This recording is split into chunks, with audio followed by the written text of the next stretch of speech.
My name's Mark, I'm 33, and I've always been the cousin on the fringe. Not by choice, just the way things shook out in our family. My mom passed when I was 12, and after that, Dad sort of drifted from the rest of the family. He was never close with his siblings to begin with, and after losing her, he didn't really have the energy to keep up with birthday parties and Sunday dinners. I don't blame him, but it meant that I grew up a little outside the bubble of our extended family. I was still invited to things, barely. My name would be tacked on at the end of the group text, always sent by someone who didn't realize they were supposed to leave it out this time. You know the type. Still, I always showed up when I could.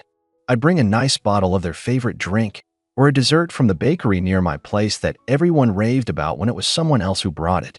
I'd make small talk. I'd compliment outfits. I'd ask about jobs and kids. But the truth?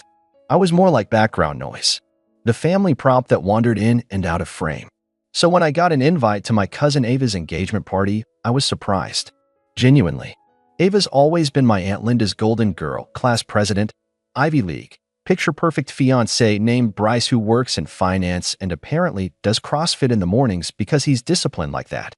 I figured they had their tight circle, their Pinterest-perfect guest list. But nope, there it was, a text from Ava, asking if I could make it. I actually stared at my phone for a solid minute before responding. Then I texted back, wouldn't miss it. Let me know if I should bring anything.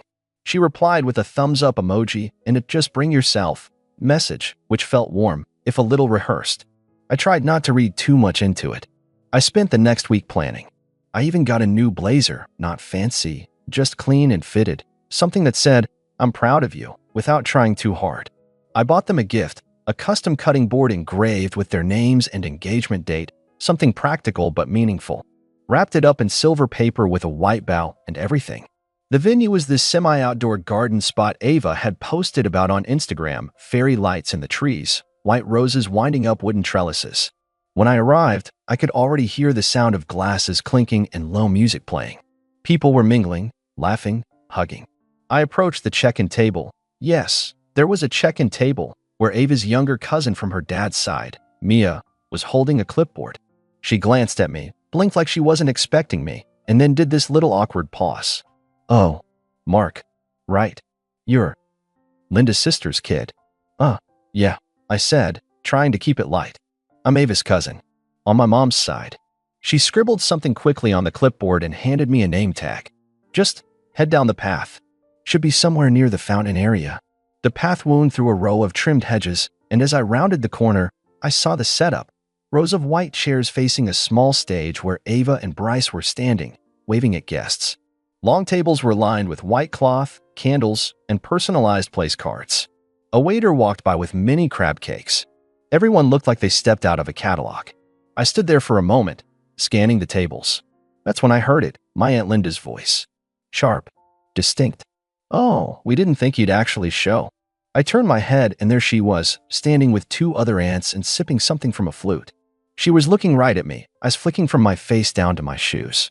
I froze, just for a second, long enough for her to turn back to her friends and add, in a not-so-hushed tone, "Guess we'll need another chair, maybe an extra plate if there's still food in the back." Her friends laughed. Not loud, not cartoonishly cruel, just the kind of snickering that cuts deeper because it's quiet. Real. I didn't say anything. I smiled faintly, walked a little further into the space, and tried again to find my name. Nothing. Not on the main tables. Not even at the overflow table by the bar where a few high school friends were clustered. There wasn't a single empty seat. I stood by the gift table for a second, clutching the bag like an idiot. The whole setup suddenly felt too perfect, too staged, like I was a background extra who wandered into a scene I didn't belong in. No one waved. No one even made eye contact.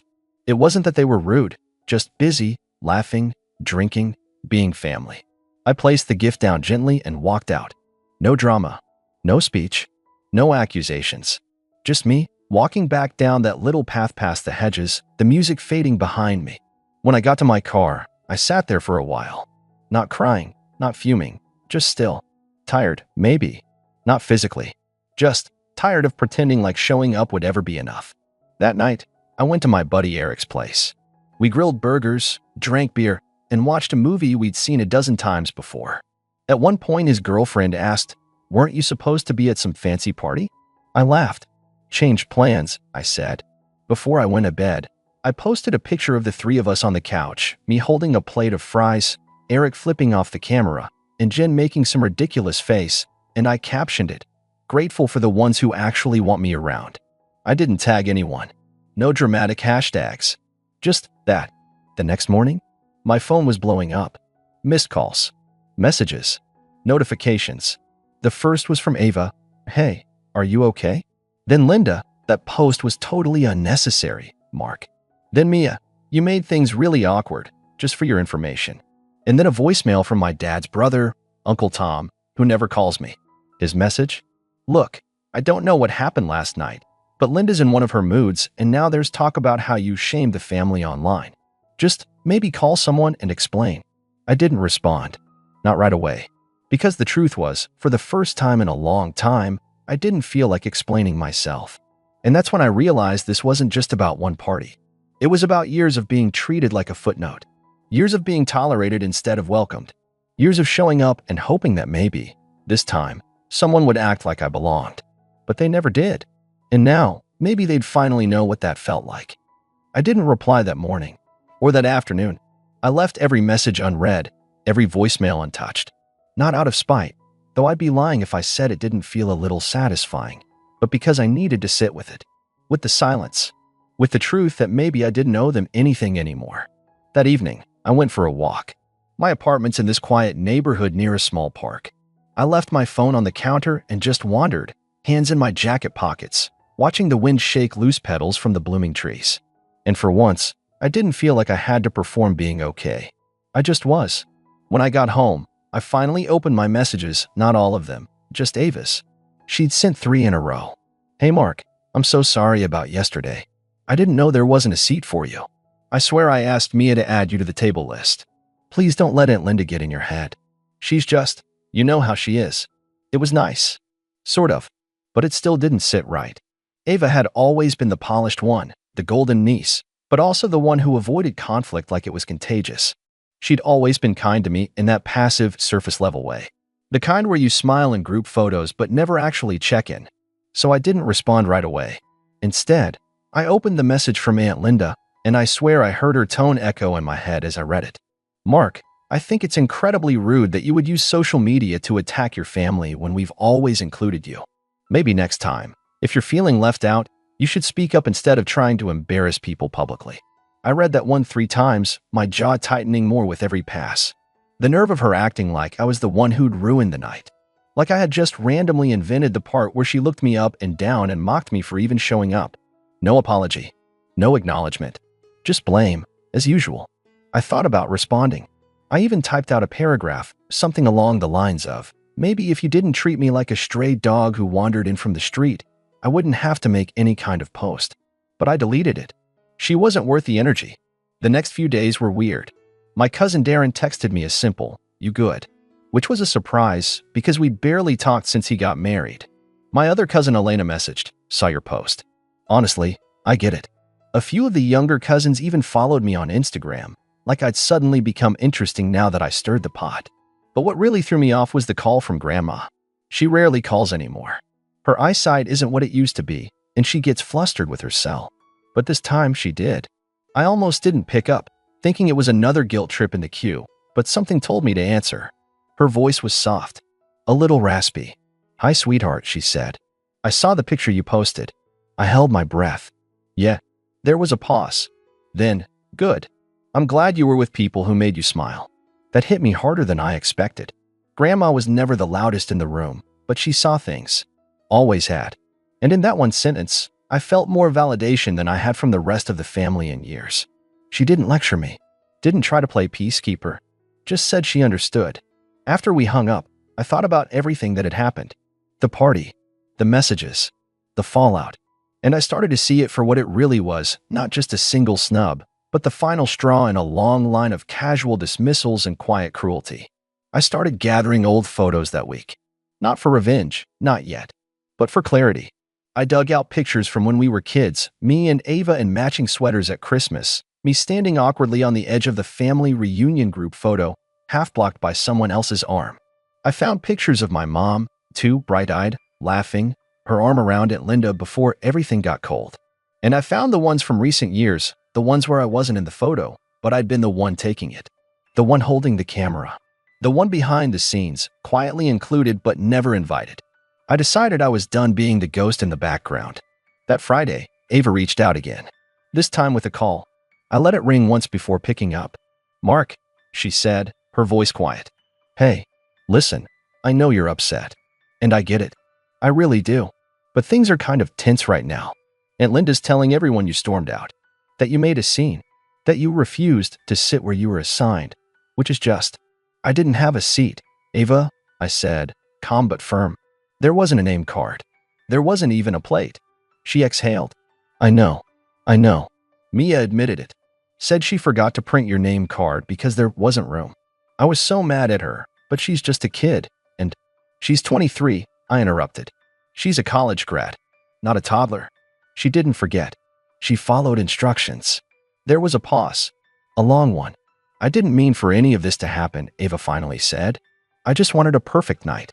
And I wanted to feel like I mattered," I replied. But I guess that was too much to ask. She didn't respond to that. I hung up. The next day, I posted another picture. This time, it was a side-by-side. On the left, a photo from 10 years ago, me standing at the very back of a family portrait, barely visible. On the right, me, last week, surrounded by friends, laughing over a grill. The caption? 10 years of being invisible. I think I like this view better. It got more likes than anything I'd ever posted, and more silence from the family chat. Until Monday. That's when I got the text. "Aunt Linda, your behavior is unacceptable. You're tearing this family apart over a seat. You need to apologize." That's when everything shifted. Because for the first time, I wasn't the one quietly swallowing the disrespect. I wasn't the one avoiding conflict. I wasn't the one hoping things would magically get better. No, I was done playing the role they wrote for me. And what I did next? Let's just say the apology didn't come from me. I didn't reply to Aunt Linda's text. Not right away. Not with an apology. Instead, I took a screenshot of her message, the part where she accused me of tearing the family apart over a seat, and saved it in a folder I'd just created on my desktop titled Receipts. Because I wasn't about to fight this one through texts. I'd done that before. Sent polite responses, long explanations, careful messages that were picked apart, misunderstood, or conveniently ignored. Not this time. This time, I was going to let the truth speak for itself. A few days passed, and the dust started to settle, or so I thought. I was back at work, keeping my head down, focusing on a client presentation, when I got a ping on Slack from a coworker named Riley. "Hey Mark." Random, but is this your aunt? Attached was a screenshot of a Facebook post from Aunt Linda's account. It read, "When family members use social media to bully and manipulate, it's hurtful. We invited everyone with love, but some people just want to play victim. Don't believe everything you see online." There were no names, but I didn't need names. Neither did anyone else. Her friend group, mostly other middle-aged women with Bible verse bios and live, laugh, love headers, were already commenting. "So sorry you're going through this, Linda. Some people just want attention. You deserve peace.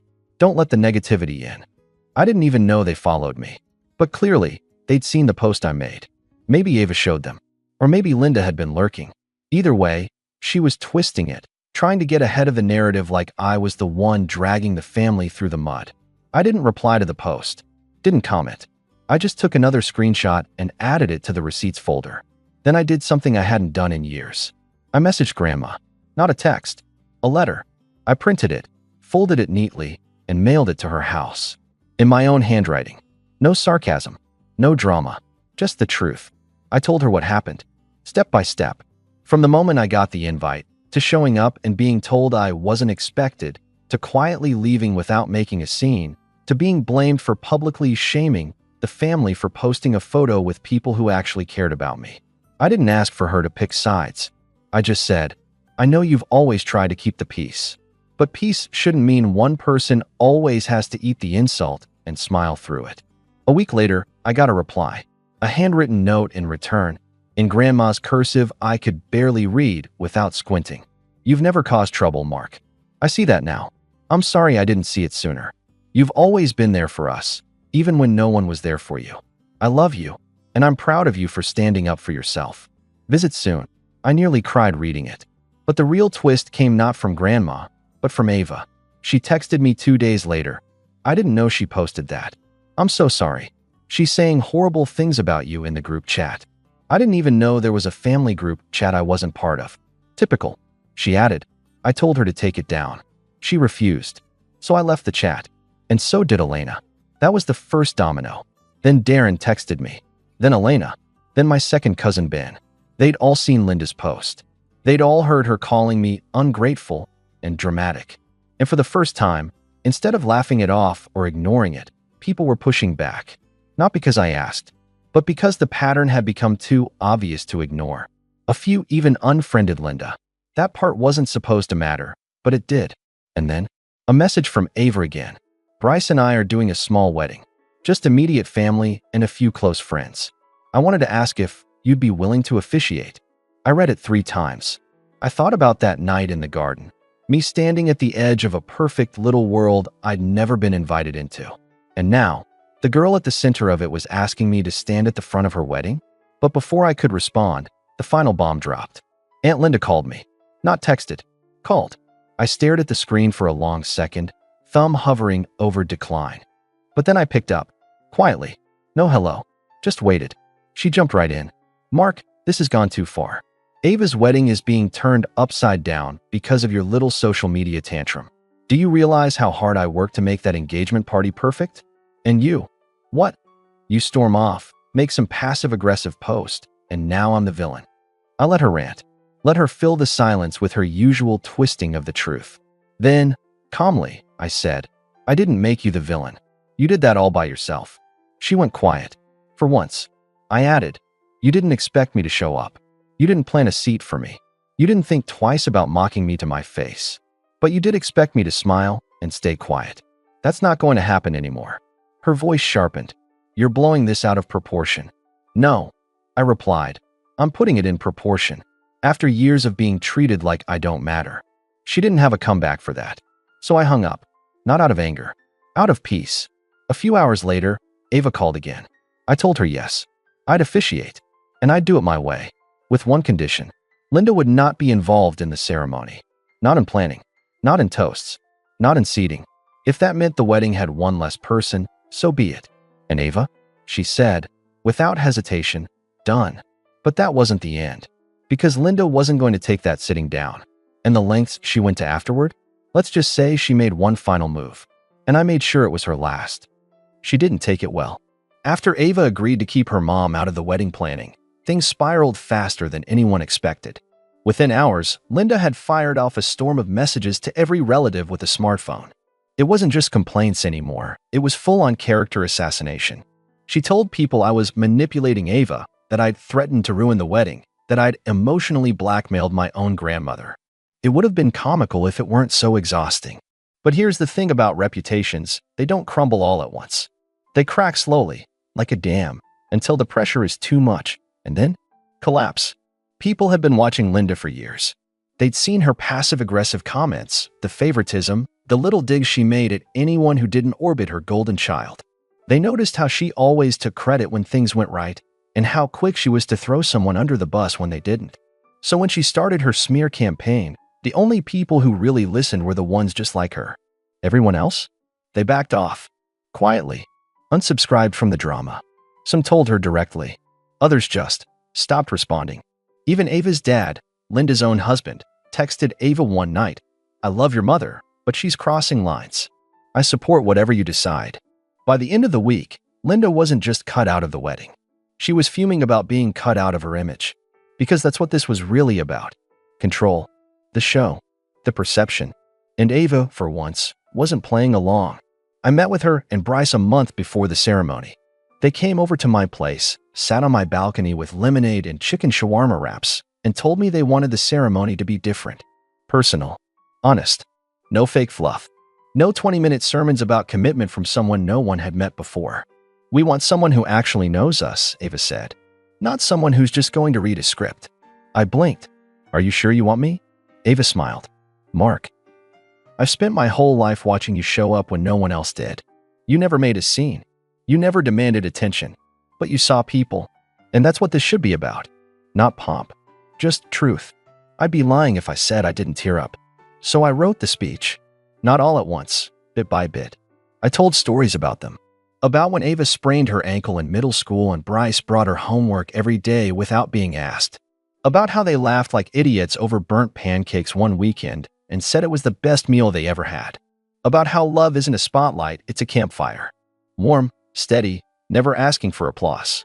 Meanwhile, Linda kept trying. She called Ava 3 times. Left voicemails full of guilt, and more guilt. She emailed Bryce's parents to express concern. She even tried to contact the venue directly, claiming to be the mother of the bride and insisting she had authority to change parts of the schedule.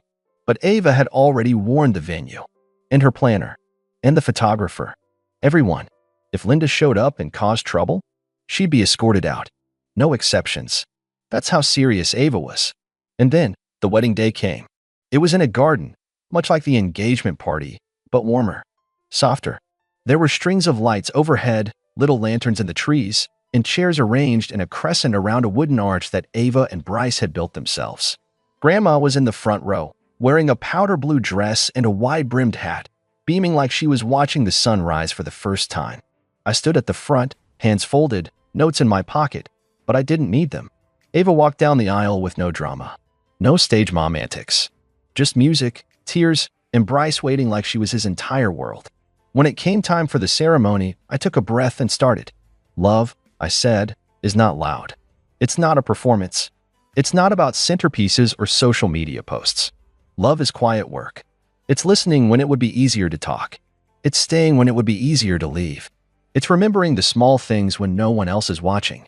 I watched their eyes glisten, saw Grandma dab at hers. And sometimes, I added, love is also about boundaries. About choosing the people who choose you back. About protecting the peace you build together. Ava nodded. Bryce squeezed her hand. We finished the ceremony, and when I pronounced them husband and wife, there was a cheer, not wild, but real, intimate. The reception after was small, under 50 people. There was dancing, laughter, awkward toasts, and the best lemon cake I've ever tasted. Linda? She didn't show. Oh, she threatened to, right up until the night before. Sent one last text to Ava. You'll regret this. When people ask why your mother isn't at your wedding, what will you say? Ava didn't respond, but I know what she would have said. She'd say, because I finally chose peace. The fallout afterward was short-lived. Linda tried to spin it, of course. Claimed she wasn't invited. That she graciously stepped back to avoid ruining Ava's big day. But people knew better. They'd seen the screenshots. They'd heard the voicemails. They knew the truth. And truth doesn't need a spotlight. It just waits. A few weeks later, Ava posted a photo from the wedding. It was me, standing between her and Bryce, holding the little binder I'd used to write the vows. The caption read, to the cousin who always stood at the edge of the room. Thank you for finally standing in the center. You made it perfect. I read it at 2 a.m., sitting on my couch in sweatpants, eating leftover pizza. And I cried. Because for years, I told myself I didn't need validation. That being tolerated was enough. That being overlooked wasn't personal. But it was. And now, I wasn't overlooked anymore. I was chosen. By the ones who mattered. And Aunt Linda? Well, she still sends her holiday newsletters. Still makes her posts about ungrateful family members. Still hosts brunches where she pretends the only people who matter are the ones who agree with her. But fewer people show up now. Because slowly, quietly, people are waking up. Not to hate her. Just to stop fearing her. And me? I've started hosting my own dinners. Just a few friends, a couple cousins, Grandma when she's up for it. No head table. No hierarchy. Just people who make space for each other. And this time, I always make sure there's a seat for everyone. Especially the ones who were once told they weren't expected. Hey everyone, I'm Avery, and I really need some advice on how I handled things. But first, let me give you some context so you understand why I did what I did. I'm 23 years old, and I've always had to fight for everything. I never got the luxury of handouts, not even from my own family. Growing up, it was clear that I was the invisible kid in the family, the one who was always expected to be perfect, yet always left to fend for myself. My younger brother, Jason, on the other hand, could do no wrong. He's 20 now, but back when we were growing up, he was always the center of attention. He was the one who got the new clothes, the latest gadgets, the trips. He was the golden child. I, on the other hand, had to grind just to get by. And that's fine. I'm not bitter about it. Okay, maybe I am a little, but I always thought I'd earn their respect. But things really started to shift when Jason crossed a line that I honestly didn't think was possible. I'd never been financially irresponsible. I've always been careful with money, always made sure my credit was in check, because I knew the consequences of not doing so. I even had a side hustle, helping people with their resumes, and put a decent amount of effort into keeping myself afloat. I wasn't swimming in cash, but I managed. Jason? Not so much. He has always relied on my parents for everything. They paid for his car, his college tuition, all of his expenses. Even when he was in high school, if he wanted something, my parents got it for him. He never had to worry about money, he had it easy. And I had to watch all of it happen while I was the one doing the hard work, never receiving the same kind of support. But this was a whole different level. It all started about 3 months ago. It was a Saturday night, and I was sitting in my bedroom after a long day. I'd just gotten home from a 12-hour shift at my part-time job, and I was about to wind down for the night. I usually check my finances before bed, just a habit of mine, nothing special, but that night, I noticed something strange. I pulled up my bank account, expecting to see the usual numbers. I was in the middle of budgeting, figuring out how to pay off the last few bills for the month. But then my stomach dropped. I saw multiple charges, totaling over $5,000, across several credit cards. Some of them were from places I'd never heard of, others from restaurants and shops that I definitely hadn't visited. In a panic, I began scrolling through the transactions, trying to make sense of it. Hotel bookings, a couple of online shopping sprees, even a high-end restaurant in another state. There was no way I could have been there. No way I could have bought those things. I froze for a second, trying to process what I was looking at. Then it hit me like a ton of bricks. My brother, Jason. Jason had somehow gotten his hands on my credit card details. I immediately texted him. I couldn't wait until morning. I needed answers now. My fingers were shaking as I typed out the message. Jason, why are there charges on my credit cards that I didn't make? Are you seriously using my cards? A few minutes went by before he responded. His reply was classic Jason, casual, dismissive. What are you talking about? I haven't used your cards. Maybe you're just losing track of your own spending. I felt a flash of rage. I didn't respond right away. I didn't need to. Instead, I dug deeper into my bank app and found that all of these charges were coming from accounts and places that Jason had access to, like his online shopping account, which I'd found him using before, and even his buddy's hotel reservation. It didn't take long to connect the dots. I knew, without a doubt, that Jason had stolen my credit card info and used it for himself. And not just once, he had been using it repeatedly. The next morning, I went straight to him. Jason was lounging on the couch in the living room, gaming as usual. He barely even looked up when I entered. I stormed up to him, holding my phone in front of his face, showing him the mountain of charges. Jason, I said, voice shaking with anger, explain this. Why are there $5,000 in charges on my credit cards from places you've been? Did you steal my card info? He paused the game, his eyes widening for just a split second, just enough for me to catch the guilty look before he shifted back to his usual cocky grin. What? Me? Nah, that wasn't me.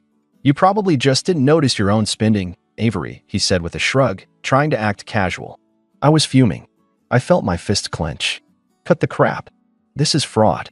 I'm reporting it. Whoa, calm down, he said, leaning back on the couch with an exaggerated sigh. I didn't do anything. Why are you always trying to make me look bad? He barely even cared. He wasn't even trying to pretend like he was sorry. And that's when I realized something. This wasn't the first time he had done something like this. He'd always gotten away with things in the past, and now he was testing the waters again. This time, though, he had crossed a line. The tension between us continued to build after that. That evening, after I'd reported the fraudulent charges to my bank, I got a call from my parents. They told me to come over and talk. I figured they might be on my side. After all, I was the victim in this situation, right? Wrong. When I walked into the living room, they were sitting there with disappointed looks on their faces, as if I'd done something wrong. Son, my mom started, her voice unusually calm. We need to talk about the credit card situation. I immediately got defensive. I've already reported it to the bank. Jason used my cards, and I'm not going to just pay off the charges. That's the thing, though, my dad chimed in. Jason is going through a rough time, and you need to help him out. I stared at them, my jaw hanging open in disbelief. What? Help him out? I'm the one who's been scammed. Family comes first, Avery, my mom said, her tone growing colder. You need to keep the peace and just pay it off. Jason's going through a phase, and we're asking you to help him." I couldn't believe what I was hearing. They were blaming me for not helping him, like I was the one who had stolen from them. And that's when they hit me with the ultimatum. "If you don't pay this off," my dad said, his voice like ice, "you're cut off. No more family support. No more help with anything." For a moment, I stood there, just stunned. They were giving me an ultimatum over Jason's fraud. I was beyond angry. This wasn't just a family issue anymore. It was about respect. It was about self-respect. And that's when I made my decision. "Enjoy your lying, son," I said, turning away from them, voice shaking with rage. "I'm done." And I walked out of their house. I could feel my heart pounding in my chest as I stepped out of the house, slamming the door behind me. The sound of it echoed in my ears, and for a split second, I felt this strange sense of liberation. It was like I was free from their hold, finally breaking away from the toxic cycle they created. But that feeling was quickly replaced by a bitter, gnawing anger. I didn't want to just walk away. I wanted them to understand how wrong they were. I wanted them to see just how far Jason had pushed me, just how much they had ignored my boundaries for years. But as I walked away from their front door, I knew there was no going back. I tried to keep my head high, but with each step, the weight of what had just happened started to sink in. My parents weren't just dismissing the fraud they'd enabled. They were actively siding with Jason, the person who had betrayed me. I couldn't believe how quickly they'd turned on me, how easily they were willing to discard me just to protect their perfect little son. The same son who had stolen from me and lied straight to my face. I couldn't understand how they didn't see that. The next few days were a blur. I spent most of my time at home, just staring at my phone, trying to figure out what to do next. Should I really just cut all ties with them? Or should I try to reach out and make them see reason? But as the days passed, and I didn't hear a word from my parents, it became clear they weren't going to reach out to me. They were going to let Jason slide, and they'd just ignore me until I fell in line. I couldn't believe it. I didn't even want to speak to them anymore. It wasn't just the betrayal with the credit cards, it was everything. The way they had always prioritized Jason over me. The way they never even gave me a chance to voice my frustrations. I felt like I had spent my entire life being invisible to them, and now they were finally showing me exactly how little I mattered. But the anger that burned inside me wasn't going to just fizzle out. I spent the next few nights planning. I wasn't just going to walk away and leave it at that. No, I had to hit them where it hurt. I had to make sure Jason understood that there were consequences for his actions. I thought about reporting the fraud to the authorities, about taking legal action. But as I sat there, something else hit me. Jason had been getting away with things for too long, thanks to my parents always bailing him out. It wasn't just about the money. It was about teaching him a lesson, about showing him that there was a price to pay for being a manipulative, deceitful person. And the more I thought about it, the more I realized that the best revenge wasn't going to be some petty revenge over a few $1,000s. No, my revenge would be exposing him for what he truly was, someone who couldn't even take responsibility for his own mistakes. That's when the idea came to me. If my parents were going to turn a blind eye to everything, then I'd make sure they couldn't avoid the truth. I knew that Jason's reputation wasn't exactly spotless. He had a few skeletons in his closet. Everyone did, I suppose, but Jason's were a bit more public. There were rumors about him borrowing money from people and never paying it back. Stories about how he'd tricked people into doing things for him. Nothing that was technically illegal, but enough to paint him as a shady character. And I knew one thing. If I could get all those stories together, it would force my parents to confront the reality of who their precious son really was. I started reaching out to people Jason had wronged in the past, people I'd known from high school or from his old social circle. It didn't take long for me to find a few that were willing to talk. Some of them were still angry with Jason for how he'd manipulated them or used them, and they were more than happy to share their experiences. It felt a little dirty, digging up all this stuff, but I was doing it for one reason, to make my parents understand that they couldn't just let him walk all over me and them. Meanwhile, Jason was living life like nothing had changed. He was still posting on social media like nothing was wrong. He had his usual group of friends around him, partying and playing video games, acting like he hadn't just destroyed his relationship with me. I was watching all of this from the sidelines, and with each post, each story he shared, I could feel the anger simmering more. He was living his best life, with zero consequences, while I was left to clean up the mess he'd made. But I wasn't going to let him get away with it. I knew that if I could just get my parents to see what kind of person he really was, things would change. If I could just make them see that their son wasn't the innocent little angel they always thought he was, maybe they'd stop enabling him. Then, one evening, everything came to a head. I was sitting at my kitchen table, staring at my phone, when I saw a message from my mom. It was short and to the point. "We need to talk. Can you come over?" My heart skipped a beat. I hadn't heard from them in days, and the fact that my mom was reaching out made me feel a little hopeful, like maybe they were starting to see things from my perspective. But as soon as I got to their house, that hope was shattered. Jason was sitting there, on the couch, looking smug as ever. He didn't even look up when I walked in. My mom and dad were sitting across from him, and as soon as I sat down, my mom's face was full of that same cold disappointment. "Avery," my dad started, his tone clipped. "We've talked about this. You need to stop dragging our family through the mud. You're the one causing the problems, not Jason." I couldn't believe what I was hearing. This was their response?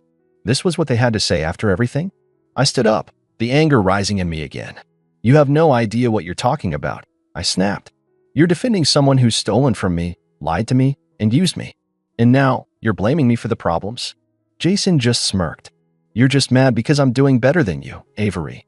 Maybe if you weren't so obsessed with everything being perfect, you'd understand that family has to stick together."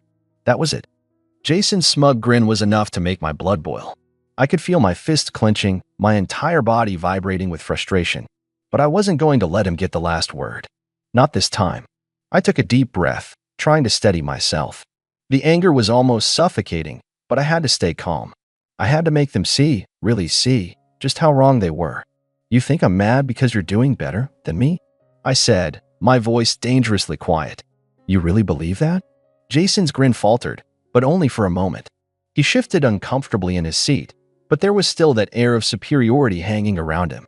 He thought he was untouchable, that he had one. But I wasn't done yet. "No, Jason. I'm mad because you used me," I continued, taking a step closer to him.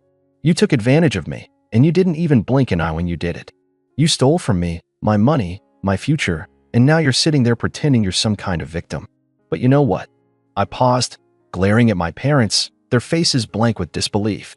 "I'm not the one who's been selfish, Jason. That's you. And if you think I'm going to sit back and let you get away with it, just because you're family, then you're sorely mistaken." The room fell silent. My parents looked like they were trying to process what I was saying, but I could see it in their eyes. They still didn't get it. They were still on Jason's side, still choosing him over me. They didn't care that he'd ruined my credit, lied about the charges, or left me to clean up his mess. All they cared about was maintaining the illusion that he was the golden child. "Well, I'm done," I said, my voice cold now. "I'm done being your scapegoat. Done being the one who always has to fix everything, while you both coddle him and let him get away with murder." Jason snorted, clearly unbothered. "You're just bitter because mom and dad love me more." He leaned back in his chair, completely oblivious to the depth of the hurt he was causing. And that did it. That was the last straw. I leaned in, my face inches from his, and for the first time in years, I let him see just how much I hated him in that moment. "You want to talk about love, Jason?" I whispered, every word dripping with venom. "Let me tell you something. Mom and dad may love you, but it's not because of who you are, it's because they've enabled every damn thing you've ever done. They've supported you in every lie, every manipulation, and they've turned a blind eye to everything you've done to hurt me. You're not loved because of who you are, Jason. You're loved because they don't want to face the fact that they've failed as parents. And that's something you'll never understand. You're so busy playing the victim that you can't even see how much you've taken from me." For a moment, it felt like I had hit him with a gut punch. His eyes widened, and he looked like he was about to say something, but then my dad spoke up, his voice sharp and defensive. "Avery, that's enough," he snapped. "You're out of line. This isn't how we talk about family." I shook my head. "No, this is exactly how we need to talk about family. The truth isn't pretty, but it's the truth. And if you can't handle it, then maybe you need to stop pretending everything is fine when it's falling apart." My mom looked at me with that same cold, distant gaze, and I could tell she was on the verge of defending Jason again. But before she could speak, I held up a hand, cutting her off. "You want to know what's been bothering me all these years?" I continued, my voice unwavering. "It's not just the money or the fact that Jason's ruined my life with his lies. It's that you two have always chosen him over me. Always. And I've had enough of it. Maybe I don't fit into your idea of a perfect family, but I'm not going to keep pretending I do. You'll never understand the toll it's taken on me. You'll never get it, because you're too busy making excuses for him. I could feel the weight of those words hanging in the air. I wasn't just confronting them about the money. I was confronting everything: their neglect, their favoritism, their blind loyalty to Jason. And for the first time in my life, I didn't care if they were angry at me. Jason's smug grin had finally faded, replaced by a look of pure irritation. "You think this is about me? This is about you, Avery. You're just bitter because you're a failure. You couldn't get things together like I did. So now you're trying to make everyone else the bad guy, so you don't have to face your own shortcomings." I could feel my hands shaking. The words hurt, but I wasn't going to let him get away with them. "I didn't fail, Jason," I said, my voice dangerously quiet. "But you will. You're so busy playing the victim that you'll never realize you've burned every bridge you've ever had. And trust me, I'm done trying to save you." My dad stood up, shaking his head in disbelief. "Avery, stop it. This needs to end right now. You're being dramatic, and you need to respect your family. You've gone too far." I laughed bitterly. "Respect? You want respect? Then start respecting me. Start treating me like I matter." For a moment, there was silence. I could hear my heartbeat thundering in my ears. Jason wasn't smirking anymore. My parents weren't defending him. It was like the tension in the room was so thick that it could cut through the walls. But then, just as I was about to speak again, Jason sneered. "Whatever. It doesn't matter. You'll come crawling back. You always do." I stood there, frozen, every muscle in my body screaming at me to walk away, to leave this behind. But I didn't. I couldn't.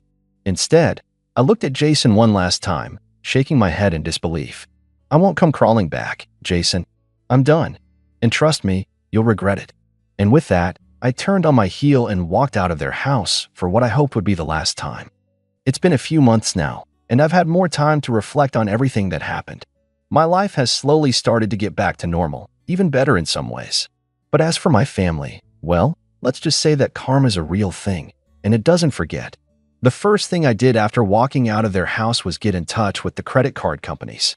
I reported the fraud, explained what had happened, and froze all the accounts that Jason had somehow gotten his hands on.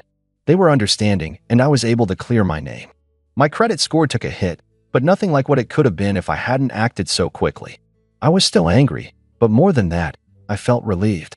Like a weight had been lifted off me. What happened next? Well, it was a slow burn for Jason and my parents. First, Jason's little act of playing the victim didn't last long.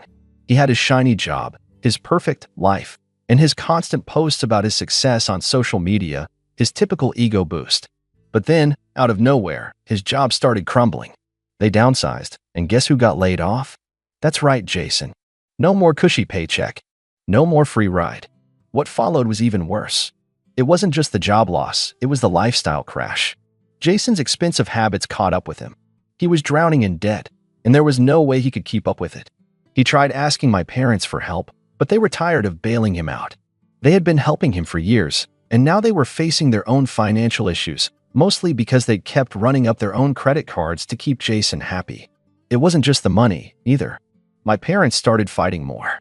The constant pressure to support Jason was slowly eating away at them. The bills piled up, arguments turned into shouting matches, and the strain was obvious. They couldn't even keep up the facade of the perfect family anymore.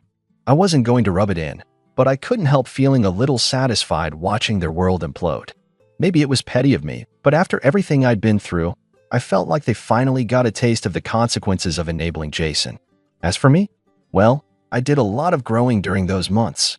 I took control of my life, my finances, and most importantly, I stopped feeling like I owed them anything. I finally started getting some good opportunities at work, and I was able to move into a better apartment on my own, something I had always dreamed of but never thought I could afford. And then, the moment of revenge finally came. It wasn't dramatic or over the top. It wasn't some big public blowout. It was just simple, quiet, and perfectly fitting.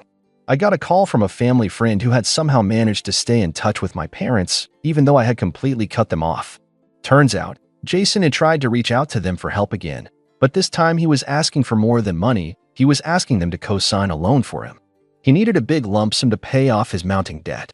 My parents, after everything, said no. But here's the kicker. They were so desperate to keep Jason from spiraling that they started blaming me. They said, Avery should have stepped in. She should have helped him. As if after everything they'd done to me, I was supposed to play the role of the savior, the one who rescued Jason from the consequences of his own actions. I found out through the family friend that Jason had actually tried to turn the whole thing into a sob story, telling people that I was heartless for not helping him after everything he had done for me. Of course, that was the narrative he was spinning, and for a while, it seemed like he was getting away with it. But then, the best part came. A few weeks after their latest request for me to bail Jason out, I got a message from my parents. It was brief, just a simple text, asking if I was willing to meet up. They said they wanted to work things out. I couldn't help but laugh. I didn't respond. I had no intention of going back, of giving them another chance to disappoint me. But I knew that I had one. Jason was alone. My parents were scrambling. They could no longer protect him from his own actions. And I had finally let go of the toxic relationship that had kept me stuck for years. I'm not proud of enjoying this, but I can't lie. It felt good to see them face the reality of their choices. Maybe it wasn't the kind of revenge I had imagined at first, but it was enough. Jason learned the hard way that no amount of family favoritism could save him from his own downfall. As for me, I finally learned that I don't need them. I found peace in moving on. I'm done trying to please people who will never appreciate me. And I'm done fixing the messes that they've made for me. If they want to keep playing the game of family loyalty, they'll have to do it without me. Because in the end, family doesn't come first. Not when it costs you everything to be there.